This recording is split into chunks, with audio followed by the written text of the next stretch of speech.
Hello दोस्तों, कैसे हो आप सभी लोग। तो आज हम कुछ करने हैं। आप देखोगे कि मैंने पीछे कुछ नहीं लिखा है। आप सोचोगे मैंने पीछे कुछ क्यों नहीं लिखा है, कि आज से हम चालू करने वाले कोडिंग। जी हाँ, आज से हम चालू करेंगे सी प्रोग्रामिंग। तो सी प्रोग्रामिंग करने के लिए मैंने यहाँ कुछ नहीं लिखा। क्यों? क्योंकि मैं डायरेक्ट काम करूँगा। डायरेक्ट कैसे काम करूँगा? डायरेक्ट काम मैं ऐसे करूँगा कि मैं आपके सामने लिखूंगा वो चीज़ें जो मेरे को आपको समझे। ठीक है, तो शुरू करते हैं। देखो, सी प्रोग्रामिंग सबसे पहले क्या होता है। आपके पास कुछ वेरिएबल्स होते हैं, या वेरिएबल्स हम जब हमने वो करा तब हमने पढ़ा था आर्किटेक्चर में। तो सुनो, देखो सबसे पहली चीज़ ये हमारे पास हैश। देखो, इंस्टा वाला हैशटैग नहीं है जो आप इंस्टा पर हैशटैग लगाते हो ना, हैशटैग रील, इंस्टा रील, वो है, वो हैशटैग नहीं है। ये हैशटैग हमारे यहाँ पे प्री प्रोसेस है।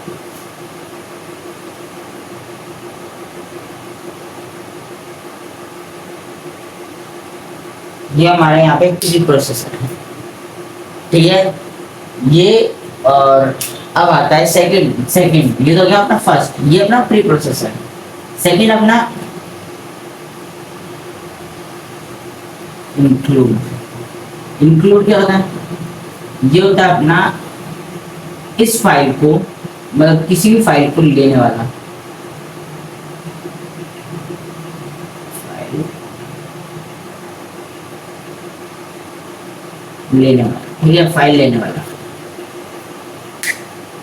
थर्ड नंबर पे जो शी आती है हमारे पास, दो तरह की हेडर फाइल होती है। मैं दोनों लिख के दिखाता हूँ।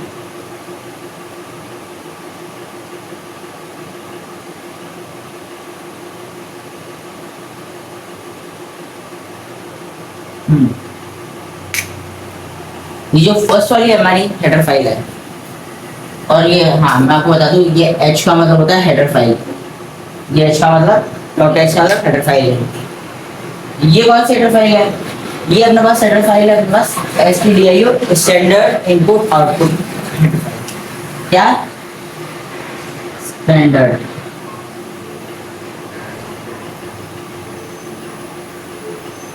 Input and output file. ठीक है, ये अपनी इनपुट आउटपुट फाइल है।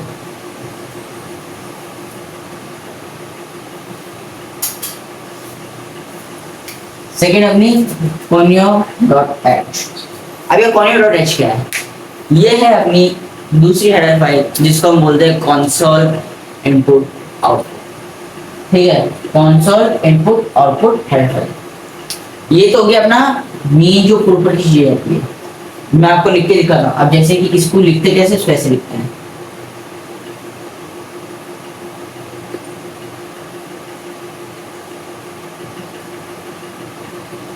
ठीक है,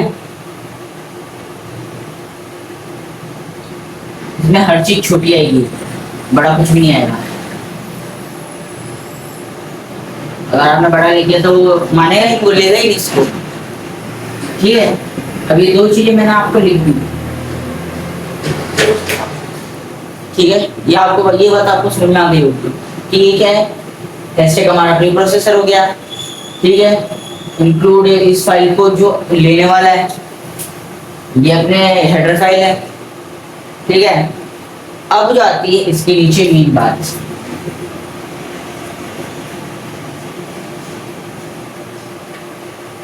इंक्रीमेंट वर्सेस। ठीक है, देखो इंट मेन और वॉइड मेन में क्या डिफरेंस है। सिंपली डिफरेंस अगर मैं आपको बताऊं, देखो इंट मेन जो है वो क्या, कोई ना कोई वैल्यू जो है वो रिटर्न करता है। यानी कि जब भी आप, अगर आप इंट में लोगे तो उसके नीचे आपको रिटर्न 0 लिखना पड़ेगा, वरना ये प्रोग्राम एग्जीक्यूट नहीं होगा। ठीक है, और अगर आप वर्ड में लिख दो, वर्ड में लिखते हो तो उसके नीचे आपको ये लिखने की जरूरत नहीं, क्योंकि ये जो है कि कोई भी वैल्यू वापस रिटर्न नहीं करता है। अब ये देखो, अब मैं आपको एक चीज बताता हूँ, देखो इसको हमें वो बनाना पड़ता है। देखो अब मान के चलो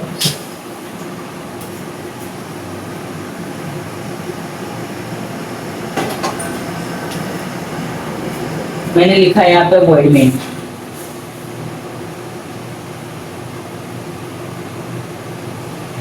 क्या इसके आगे मेरे को सेमीकोलन लगाना चाहिए? नहीं लगाना, नहीं लगाना चाहिए। क्यों नहीं लगाना चाहिए? क्योंकि ये जो मेन है वॉइड का कोई काम नहीं है यहाँ पे, ये केवल एक हमने कैरेक्टर की मतलब उसके बीच में लिए वेरिएबल सामने लगाने के साइड में। मेन फंक्शन जो ये है इसके अंदर हमारा पूरा प्रोग्राम बनेगा, मेन फंक्शन। तो फंक्शन के आगे कभी भी हम ये नहीं लगाएंगे। अब क्या करना, अब प्रोग्राम बनाना क्या करना, सबसे पहले लगेगा स्टार्ट ब्रैकेट, स्टार्ट ब्रैकेट ठीक है, स्टार्ट ब्रैकेट लग गया। अब क्या, अब मैं आपको दो तरह के अभी प्रोग्राम बनाना सिखाऊंगा, मतलब आगे आने वाले लेक्चर में। एक होगा अपना प्रिंटफ से बनने वाला, सेकंड होगा अपना स्कैनफ से बनने वाला। प्रिंटफ से जो बनने वाले प्रोग्राम है वो मैं आज आपको समझा दूंगा कैसे बनते हैं, कल उनको करके बताऊंगा। कम से कम 2 से 3 प्रोग्राम मैं खुद बना के बताऊंगा आपको, ठीक है। और उसके बाद चलेंगे हम स्कैनफ पे, ठीक है। तो देखो प्रिंटफ का प्रोग्राम बनता है कैसे, अब देखो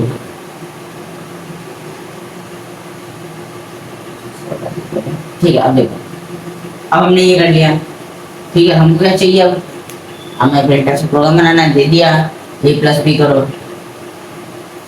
अब कुछ नहीं, मैं लिखो प्रिंट टीचर वैल्यू है ना a और b, ये लिखो a b c, ये वाला अपना सेमीकोलन, ठीक है। समझ में आ रही है, ठीक है। अब देखो फिर आपको क्या करना है, यहाँ लिख देना है।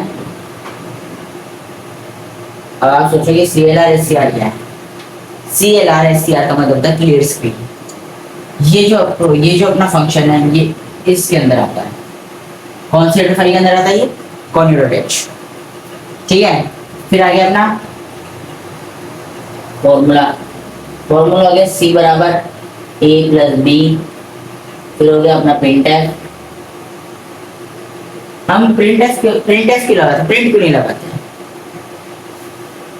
हम प्रिंट इसलिए नहीं लगाते हैं क्योंकि अगर हमने प्रिंटफ की जगह प्रिंट लगा दिया तो ये अनडिफाइंड फाइल हो जाएगी।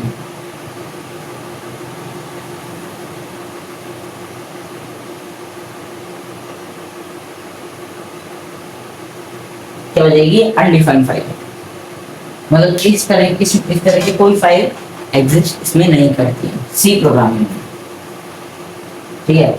और हमने सी प्रोग्रामिंग क्यों चालू करी, क्योंकि ये जो है ये हमारे प्रोग्राम लैंग्वेज की मदर लैंग्वेज है। जैसे हिंदी हमारी मदर लैंग्वेज है, वैसे ही ये जो है सी वो प्रोग्रामिंग लैंग्वेज की मदर लैंग्वेज है, ठीक है। तो अब देखो कैसे लिखना है, print F double inverted comma. अब क्या करना है, अब आपको कुछ नहीं करना है, अब आपको लिखना है परसेंटेज बी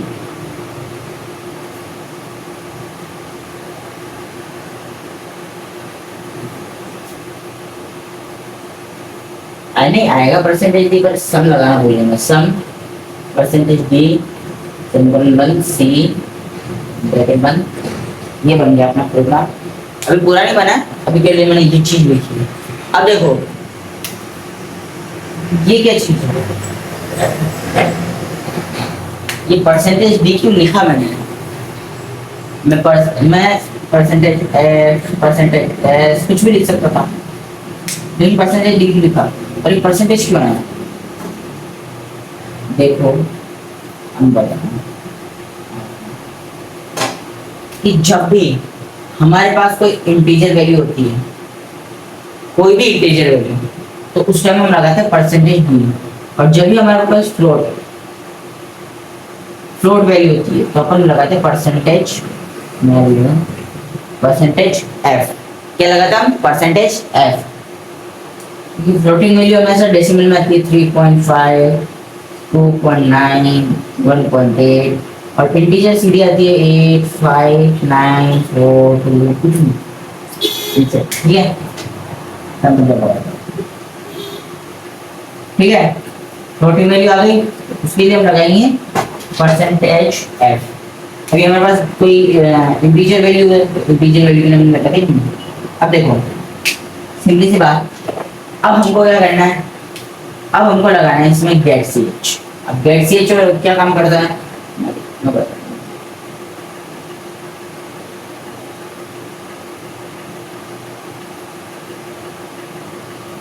अब देखो गेट सी एच क्या करता है? Get C H to work on a whole screen. Get CH screen को होल्ड करने का, ठीक है। अगर हम बात करें कि ज्यादातर C programming turbo C plus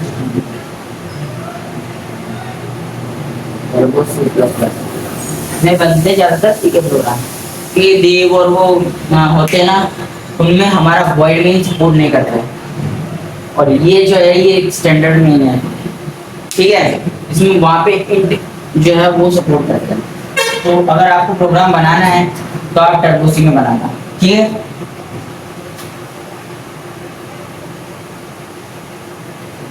ठीक है, चलो टर्बो सी प्लस आ गया। अब आप जब भी इसमें अल्ट प्लस F9 इसमें आपकी सारी एरर, वार्निंग दिख जाएगी, ठीक है। एरर्स और वार्निंग दिख जाएगी और जैसे ही आप कंट्रोल प्लस F9 दबाओगे तो आपका जो है वो अपना आउटपुट आएगा। अगर आप ये नहीं दबाओगे, अब वरना एक बार देखना वापस हटा देंगे अपन, तो आपको करना है प्लस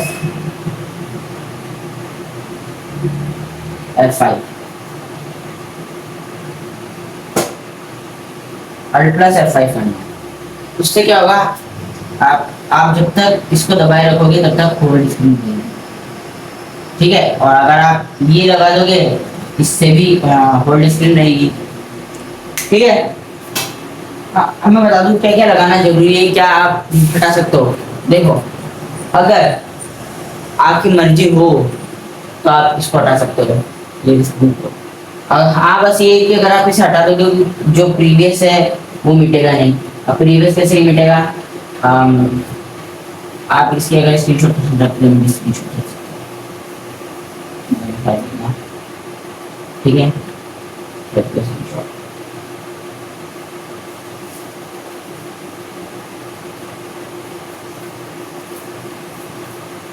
चल ठीक है, मैं बताता हूँ। अब मान के चलो मैंने सम कराया a प्लस बी का, तो जैसे ही मैं कंट्रोल प्लस F9 दबाऊंगा तो हमारे पास सबसे पहले आएगा सम a प्लस बी का कितना हुआ, जो भी हमने वहाँ पे वैल्यू डाली होगी। जैसे मैंने a बराबर 10 ले लिया, a b बराबर 20 ले लिया, तो सम बराबर आ गया 29। अब मैंने बाहर दबा दी, मैं बेक स्पेस दबा दिया, मैंने बाहर निकल गया। मेरे को वापस देखना था, मैंने वापस कंट्रोल प्लस F9 दबा दिया, तो वो वापस आ जाएगा सम 30। वापस बाहर निकला, वापस आया तो फिर वो वापस आ जाएगा सम 30। ऐसे करोगे। अगर आप क्लियर से लगाओगे तो ये चलता रहेगा, जितनी बार आप प्रोग्राम करोगे उतनी बार आगे आगे आगे आगे आगे होता जाएगा, ठीक है। और जैसे आप अगर आप क्लियर से लगाते हो तो एक बार में अपना पूरा काम हो जाएगा। देखो जैसे कि मैंने लिखा है यहाँ क्लियर स्क्रीन लगाया तो सम 30, ठीक है। मैं बाहर निकल गया, क्लियर स्क्रीन लगी हुई है, क्लियर स्क्रीन लगाया हमने, ठीक है ना। क्लियर स्क्रीन लगाया, सम आ गया, मैं बाहर निकल गया। मेरे को वापस देखना, वापस गया तो सिंगल ही आएगा, इसके आगे नहीं जाएगा क्योंकि मैंने क्लियर स्क्रीन लगा दिया। जो प्रीवियस वर्क था हमारा वो क्या होगा, इससे हमारा प्रीवियस वर्क ऑटोमेटिकली डिलीट किया क्लियर हो जाएगा। ठीक है, तो ये जो था हमारा प्रिंटर से प्रोग्राम जो है वो कैसे बनते हैं, और मैंने आपको बहुत सारी चीज़ें बता भी दी कि कैसे क्या काम होता है, कैसे क्या काम करता है। कल हम जो प्रिंटर से बनने वाले कुछ प्रोग्राम हैं वो देखेंगे कि कैसे प्रोग्राम बनते हैं। मैं उनको एग्जीक्यूट करके दिखाऊंगा आपको, तो आप टेंशन मत लेना, और वीडियो को लाइक और चैनल को सब्सक्राइब जरूर करना। Thank you.